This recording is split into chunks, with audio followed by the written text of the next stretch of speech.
Who's actually going to benefit from a tankless water heater like the Takagi TK510UE? Who should walk away? And does the price make sense for a typical homeowner? That's the exact question that keeps most people up at night when they stare at a product page, wondering if they're about to solve a problem or just add another piece of equipment they'll never use. Link is in the description if you want to check the product details on Amazon. Let's walk through the everyday scenarios, the hidden trade-offs, and the real value that show up once the unit is installed, so you can decide whether it's a good fit for your house or a misstep you'll regret. First off, the TK510UE isn't a one-size-fits-all solution.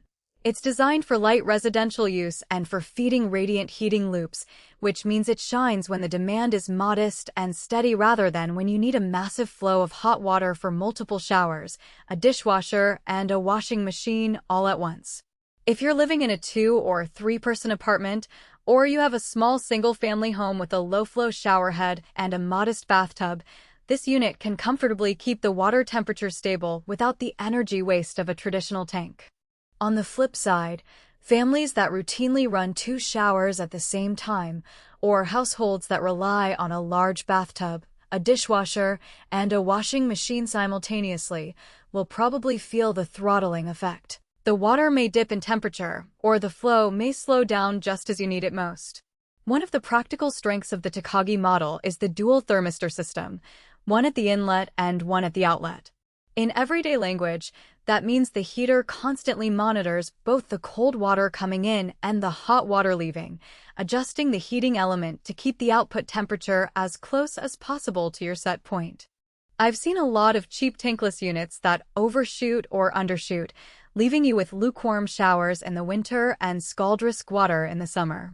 The thermistor feedback loop on this Japanese-made device gives you a more consistent experience, especially when the incoming water temperature swings from a chilly 40 F in the morning to a milder 55 F by afternoon. Another real-world benefit is the unit's suitability for radiant floor heating. If you're already planning a retrofit or a new build with underfloor heating, the TK510UE can act as the heat source without the bulk of a boiler. Because it heats water on demand, you're not storing large volumes of hot water that will eventually lose heat through the pipes. In practice, that translates into lower utility bills for the heating system, especially in milder climates where you don't need a high BTU output.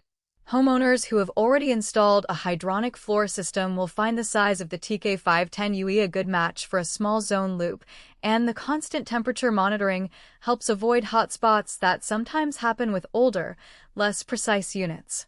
Now, let's talk about the less obvious downsides. The first is the installation hurdle. Tankless heaters, including this model, typically require a professional plumber who can handle both the gas or electric connections and the necessary venting or condensate drainage. The TK510UE isn't a plug-and-play device you can bolt onto a kitchen sink.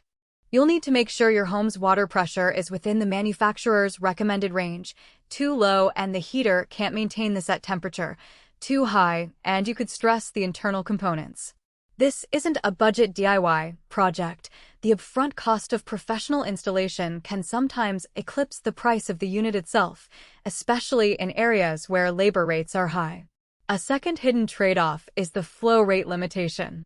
The TK510UE is marketed for light residential use, which usually translates to a maximum flow of about 2.5 gallons per minute (GPM) for a 120 F rise. In plain terms, that's enough for a single low-flow shower or a faucet, but it won't keep a high-flow shower and a washing machine running hot at the same time. If you're the type who loves a rain shower head with a strong flow, you'll notice the water temperature start to drop once you hit that limit. The unit will try to compensate, but you'll end up with a longer wait for the water to heat back up, a minor inconvenience that can feel like a deal breaker for some. Maintenance is another practical point. Like all tankless water heaters, the TK510UE will accumulate mineral scale if you have hard water.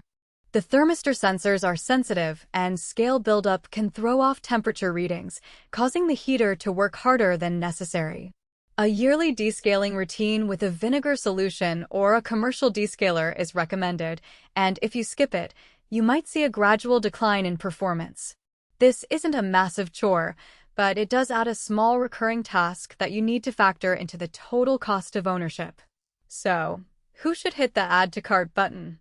If you're a homeowner with a modest hot water demand, especially someone who's already planning a hydronic heating system or